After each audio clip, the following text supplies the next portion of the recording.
ক্ষমতাচ্যুত সাবেক প্রধানমন্ত্রী শেখ হাসিনা তার ছেলে জয় ও মেয়ে পুতুলের বিরুদ্ধে প্লট দুর্নীতির মামলার রায় ঘোষণা আজ। রাজুকের প্লট দুর্নীতির অভিযোগে দুদকের করা পৃথক ৬ মামলার মধ্যে ৩ মামলার রায় আজ দেয়া হবে। ঢাকার পঞ্চম বিশেষ জজ আদালতের বিচারক মোহাম্মদ আবদুল্লাহ আল মামুন এই রায় ঘোষণা করবেন। আদালতে আসামিদের উপস্থিতি হতে সমন, গ্রেফতারি পরোয়ানা ও পত্রিকায় বিজ্ঞপ্তি প্রকাশ করা হলেও অনুপস্থিত থাকেন তারা। এতে পলাতক অবস্থায় শেখ হাসিনা সহ ২৩ জনের বিরুদ্ধে চলে বিচার কাজ।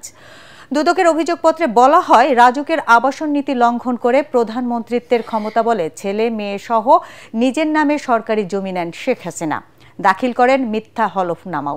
সরকারের উচ্চ পর্যায়ের ব্যক্তি হয়ে এমন জালিয়াতির কারণে শেখ হাসিনার যাবজ্জীবন কারাদণ্ড হতে পারে বলে জানান দুদকের আইনজীবী অ্যাডভোকেট খান মোহাম্মদ মইনুল হাসান। তিনি বলেন, প্রধানমন্ত্রী থাকা অবস্থায় উনি যে মিথ্যা হলফনামা দিয়েছেন সেই অনুযায়ী তার বড় সাজা হওয়া উচিত, কারণ একটি দেশের প্রধানমন্ত্রী মিথ্যা বলতে পারেন না।